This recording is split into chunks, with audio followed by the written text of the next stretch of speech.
Hello and welcome to another episode of Reboot America. I'm Chintzy Crochet. I'm here with my good friend David Smith. How are you, David Smith? I'm doing okay.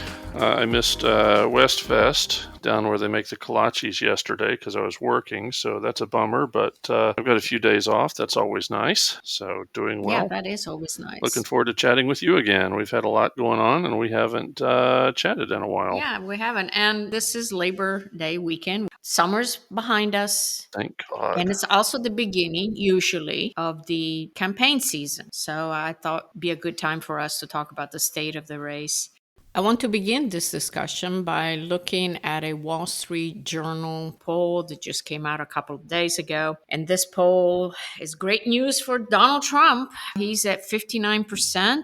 Bad news for Ron DeSantis. He's at 13%, which is way down from 24% that the same poll showed back in April. And third is Haley. And I guess Ramaswamy, who I'm finally know how to pronounce his name, he's down at 5%. So all the talk that he was rising and he was becoming number 2 is just talk.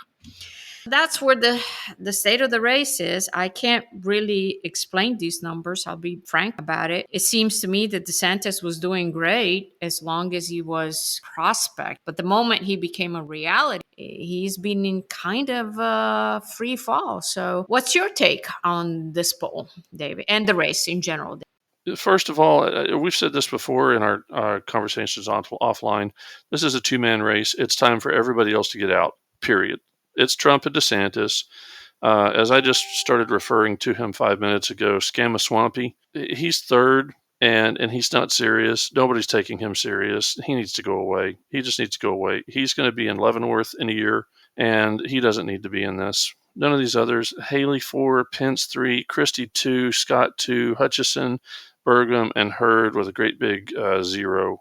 That's just stupid. Let's take Chris Christie. He got into the race because he wanted to be the guy, or maybe he was this designated guy to attack Trump while on the debate stage. Well, Trump is not showing up for debates, and I don't think he's going to show up for any debates. He said as much. Of course, Trump being Trump, he can always change his mind. I see no prospect of Donald Trump. I don't see that Donald Trump wants to get on that stage and after answer questions about his last year in office, especially. Since Trump is not showing up for the debates, why is Christie still around? There's no appetite for Mike Pence. I don't know what Mike Pence was thinking, but it's obvious all of these guys that you mentioned, why hang around at this point? There's no way forward for any of them, period. As long as DeSantis stays in, there's no need for anybody else to be in there. This is Trump versus DeSantis, period. And how do I feel about this latest poll, the Wall Street Journal thing? Take all of those others out and force now I'm looking at the Wall Street Journal poll that you're referring to. Swampy 5, Haley 8, Pence 2, Christie 3, Scott 2, Hutchison and Burgum 1, Hurd 0. So that is, 10, 20, 22%.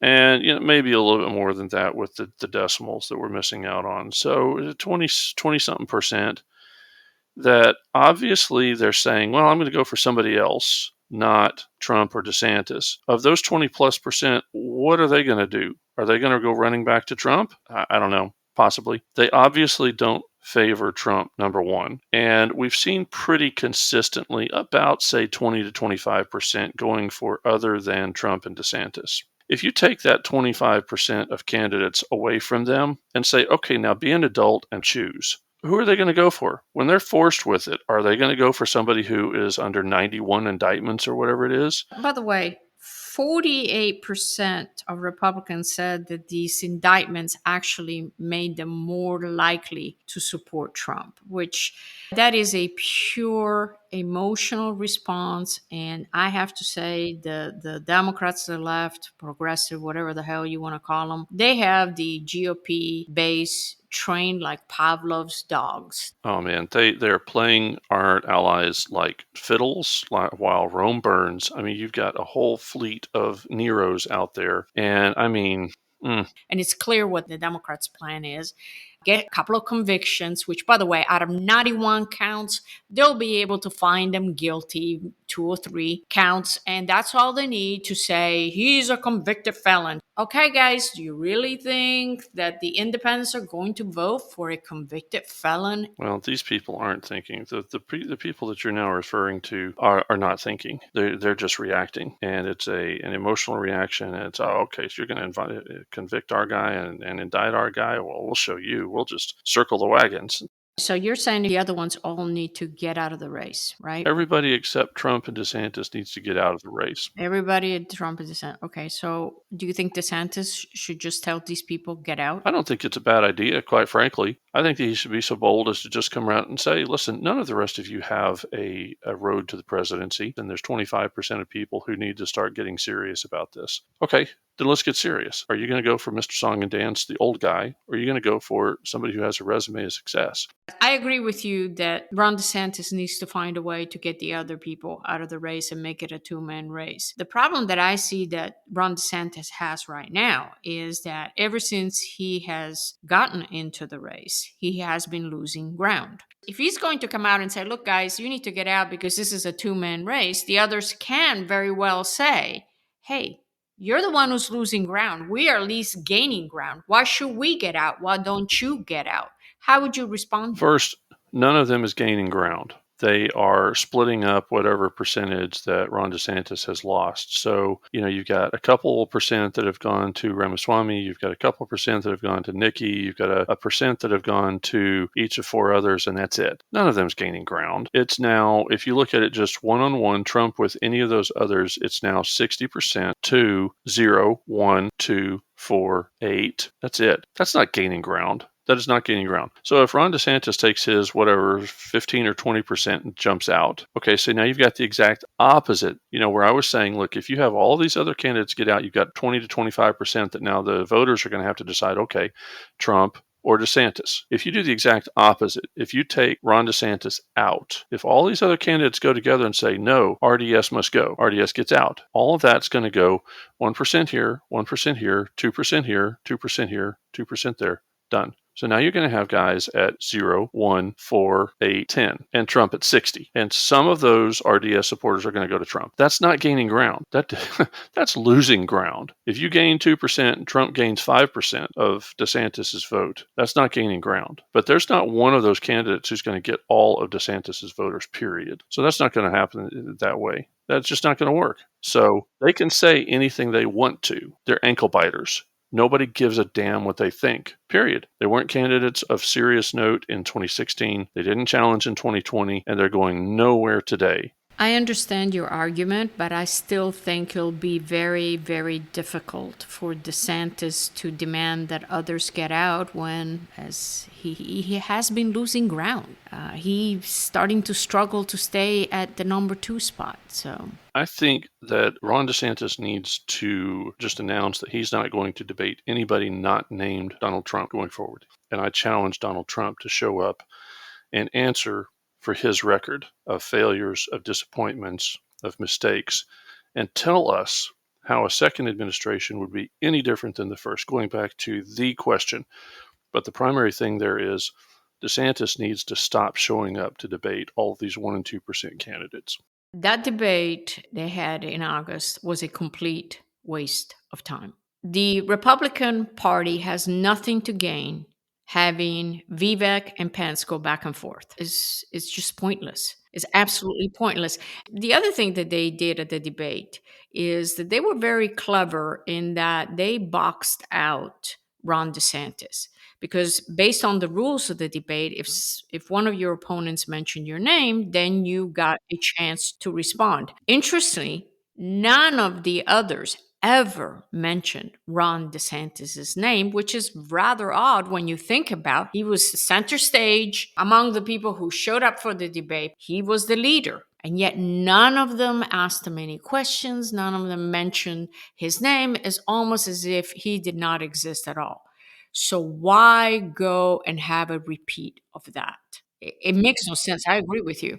Well, and that's not very capable debate preparation because he should have been jumping in and responding to basically anything and everything that anywhere that he wanted to. Ron DeSantis would be better any number of things. He can go back to Elon Musk and have a Twitter space with him or whatever the hell they're calling Twitter now, or he could go to Facebook and offer to have one with Mark Zuckerberg or somebody else anywhere. He can do any number of things, but he needs to get this to be a two-man thing.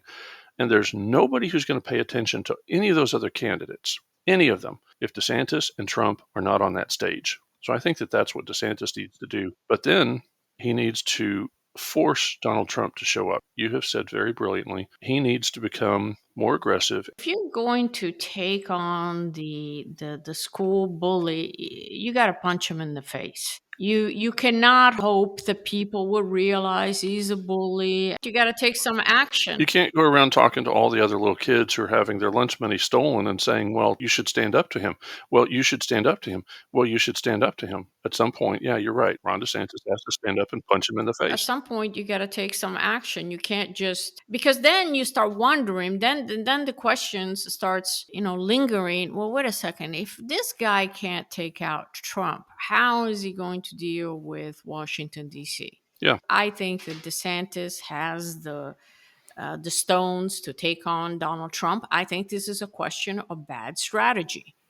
Let's face it, we were guilty of this too, because initially I guess we had the illusion that the Republican Party was looking for someone to carry some of the policies that Donald Trump campaigned on, but not have all the abrasiveness of Donald Trump. And that if they could just find a candidate who would deliver on the policies, adopt the policy, but have a good presidential mannerism about him, the majority of the Republicans would flock to him. Well, obviously, that was the wrong assessment. Yeah, correct. And sadly, like you said, we were of the mind at the beginning of all this, a couple months back in April when we did our first podcast, that DeSantis needs to not take on Trump directly. And I think that we've seen recently that that's the wrong way of doing it.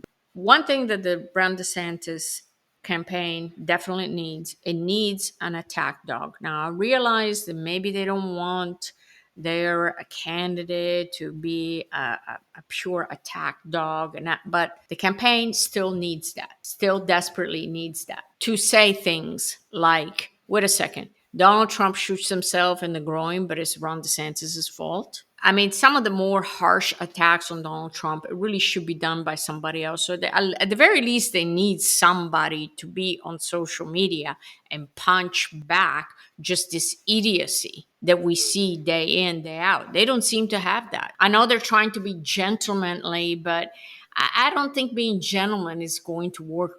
I don't think that's going to win. Like I said, he's a bully. You need to punch him in the face. Well, Ron himself needs to be that gentlemanly character, but he still needs to be pointing out Trump's failures, the mistakes. He needs to be pointing those things out. Nobody has held this man accountable, and the fantasy that he was this great president was allowed to just flourish and embed itself in the minds of the Republicans. And now Ron DeSantis has come along and said, no, vote for me. But wait a second, we have a chance to vote for the greatest Republican president we've had in a generation. Ron DeSantis is a young man. He can wait 4 years. As you said, nobody challenged Trump in 2020. Nobody challenged the assertion that, Trump is the greatest president in our lifetime, which is baloney, and we both know it. And so you have to overcome that, 7-year head start of forcing into everybody's mind on the Republican side would be Republican voters that Donald Trump hung the moon, which is just simply not the case. The man's a failure and a disappointment. Well, I think it's pretty clear what the strategy of the DeSantis campaign is, and that is to place all bets on Iowa. That's why he is reportedly creating, he's putting in place a very strong organization. He's traveling the 99 counties, at least he was until the hurricane came along.